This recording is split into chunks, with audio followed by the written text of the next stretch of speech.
El gobierno piensa que ustedes migrantes son unos delincuentes. El gobierno de Daniel Noboa piensa que ustedes migrantes no sirven y los van a dejar abandonados, se los digo. Les van a dar $2 o $3 para que se vayan en el bus y nunca más los van a mirar. Porque políticas públicas en función de la migración sería que ustedes no se tuvieran que ir por el Darién y por cualquier otro tipo de frontera de forma ilegal, que se pudieran quedar en el país, que se pudieran quedar en Ecuador para poder trabajar, poner su empresita, poner su emprendimiento, para que no les roben, para que no les maten, para que por lo menos no les vacunen, para que sus hijos tengan educación y tengan salud.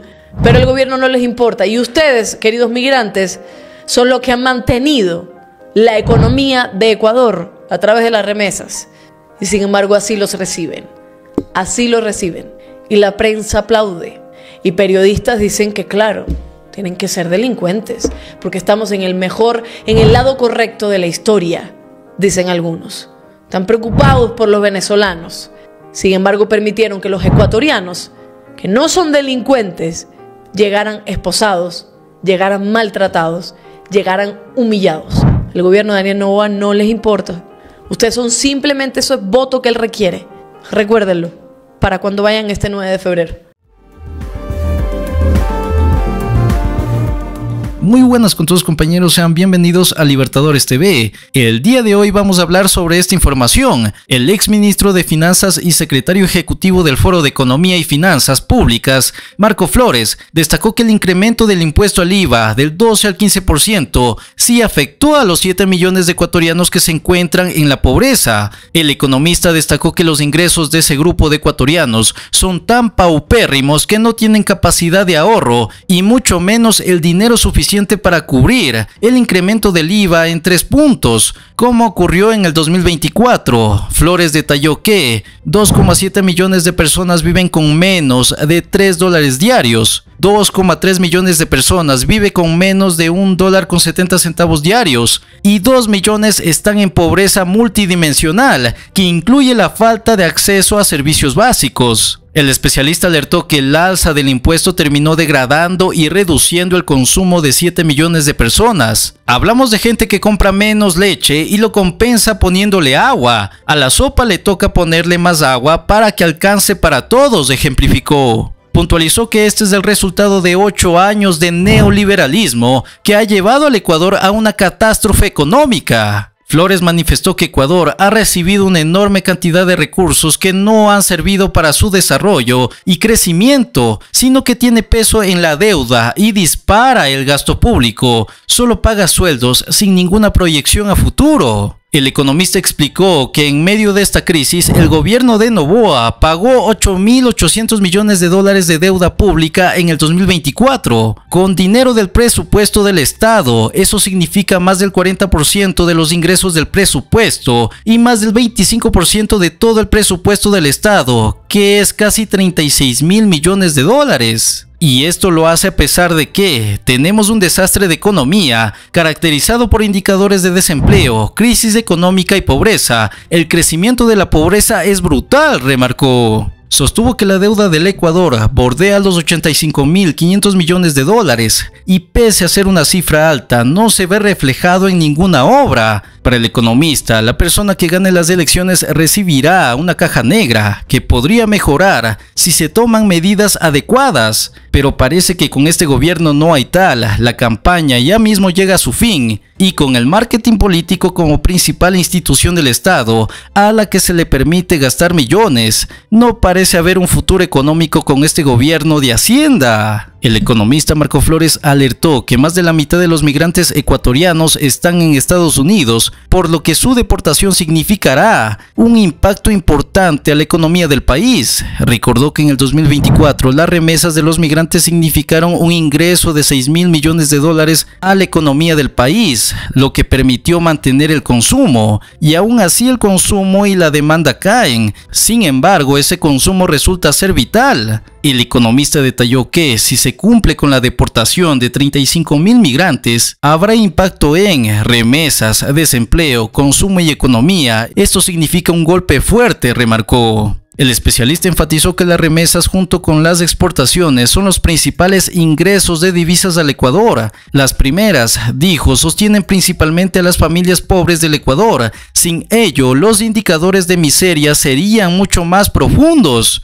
Flores aseveró que la Organización Internacional para la Migración habla de que existen 2.4 millones de ecuatorianos en el exterior, quienes salieron del país por la falta de oportunidades. Frente a ello, el economista sugirió las acciones que debería tomar el gobierno de manera inmediata: entregar un seguro de desempleo para los ecuatorianos deportados, generar un fondo inmediato de $100 millones para ayudar con créditos que tengan una tasa de interés por debajo del 5%, a fin de que los migrantes puedan emprender, y generar espacios en instituciones educativas para niños y jóvenes retornados. Flores reiteró que esto es resultado de las políticas económicas neoliberales que expulsan a la gente de su territorio para tratar de garantizarse una vida digna, con todos los riesgos que eso implica, concluyó. Veamos si el candidato presidente gringo toma algunas medidas en favor del pueblo migrante ecuatoriano, que ha sostenido al país a pesar de tanta indolencia de políticos que hoy se creen demócratas cuando no lo son, porque no les importa un mínimo el dolor y preocupación de su gente, incluso de los votantes que les pusieron en el poder que lo han mal utilizado para fines personales.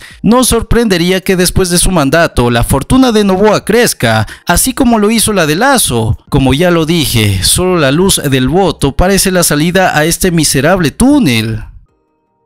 Dice que las políticas de Donald Trump hay que respetarlas y que van a recibir a los migrantes. De esta forma, pongamos el titular, por favor, del Universo, un reportaje que salió. 20 minutos antes de arribar a Guayaquil, nos quitaron las esposas. Ecuatorianos deportados por Trump llegaron este martes. Vamos con la siguiente imagen, por favor, Guillo, que es parte del testimonio de algunos de los migrantes que llegaron y pudieron hablar con la prensa. Nunca me he sentido tan denigrado en toda mi vida y creo que jamás permitiré que me vuelva a suceder.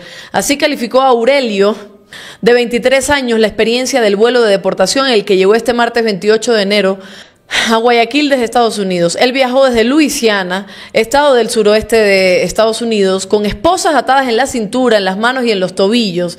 Así como él, decenas de hombres, en su mayoría solteros o que no son casados legalmente, fueron traídos desde Estados Unidos como si se tratara de reos o criminales, como ellos califican la acción. Hay otra parte del testimonio, por favor, Guillo. Las esposas le fueron retiradas unos 20 minutos antes de aterrizar en Ecuador, por lo que dentro del avión no pudieron moverse con facilidad o acudir al baño. A las 14:30 de este martes llegó el vuelo de la aerolínea Global X con migrantes deportados desde Harlingen Valley, en el Valle del Río Grande, en el estado de Texas, Estados Unidos, al aeropuerto José Joaquín de Olmedo. Ellos son parte de los primeros grupos deportados en el nuevo mandato del presidente Donald Trump, aunque fueron aprehendidos antes de su posesión. Y la última es: en el primer traslado, desde el centro hasta el bus, me pusieron esposas pesadas, oxidadas, que me lastimaron la cintura y las manos. Ahora, cuando ya nos dijeron que nos iban a deportar, nos pusieron a los solteros, las mismas esposas que nos recordaban el viaje de terror que hemos tenido, contó. Otro migrante, el lojano Paulo, de 38 años, vivió momentos de terror al pasar 8 días con las manos atadas y en un espacio frío. A diferencia de otros migrantes, a él lo confundieron en la frontera con un hondureño que era buscado por la justicia de ese país y lo mantuvieron en el centro de retención de esa manera. Y dice Gabriela Sommerfeld que lo reciben a todos, que no hay problema, que le van a dar para el pasaje, para que se vayan solos a sus casas y que bueno, después van a ver cómo resuelven las cosas. Así recibió el gobierno de Ecuador a los migrantes deportados por Donald Trump. Los recibió mientras le quitaban la dignidad, los recibió como delincuentes. Eso es lo que piensa el gobierno de Daniel Noboa, eso es lo que piensa la canciller Gabriela Sommerfeld de los migrantes que regresan deportados a Ecuador, que son delincuentes. Si no, hubiera hecho lo mismo que Petro y le hubiera dicho al presidente Trump: ese avión no va a aterrizar aquí. Ese avión no va a aterrizar aquí, yo voy a enviar el avión en el que Daniel Noboa y Lavinia viajan para emborracharse a otros países. Voy a enviar ese avión y los voy a regresar con dignidad, como se merecen. Lo recibió con las manos esposadas. Pedirle al CNE algo importante es como exigir al gobierno que cumpla con sus promesas o, para variar, que Donald Trump sea empático con los migrantes. Sí, es demasiado pedirle al CNE que ponga cierto orden en la incidencia que tienen las empresas encuestadoras en la conversación política alrededor de las preferencias electorales en todas las elecciones. Por supuesto, decir esto puede acarrear muchas críticas de aquellas empresas que se dan de súper responsables, pero a la luz de los hechos, en estos días estamos observando la llamada guerra de encuestas para convencernos de que el candidato presidente no tiene ninguna mancha y por tanto recibe un favor electoral. Es difícil creerles a las encuestadoras. Sí, en la mayoría de los casos están pagadas precisamente por los grupos políticos en disputa electoral. Ahora bien, ¿por qué el CNE no regula la publicación de cifras o al menos determina responsabilidades en caso de que no demuestren capacidad técnica y profesional para hacer su trabajo? ¿O es que el CNE también está pagado para guardar silencio? Hay dos cosas que están pasando en las narices de muchos que niegan la verdad. Uno, desde el oficialismo se intenta posicionar el imaginario del que el candidato Noboa ya ganó en primera vuelta, con el único objetivo de convencernos luego de que le hicieron fraude, no aceptar los resultados e impedir la realización de una segunda vuelta. ¿Y por qué no nos impondrían ese resultado electoral si además tienen a parientes de los consejeros electorales en cargos importantes? 2. La mayoría de los participantes en esta contienda no confían en el CNE y no les falta motivos, pues ya hay antecedentes, con auditorías incluidas, de que hubo procesos donde las fallas técnicas cambiaron la voluntad popular, y siendo así, con las mismas autoridades de las elecciones del 2021, por ejemplo, se hacen las de ahora, como si nada hubiese pasado. Además, los consejeros no dan la cara, no aceptan entrevistas como siempre, creen que seguirán ganando el sueldo sin vergüenza alguna. Mientras tanto, las encuestadoras siguen haciendo sus números y hasta que alguien ponga orden ahí, todo puede pasar por encima de la verdad de la voluntad popular. Y eso lo debemos evitar. Somos un país con orden y con ley, aunque muchos lo quieran pasar por alto.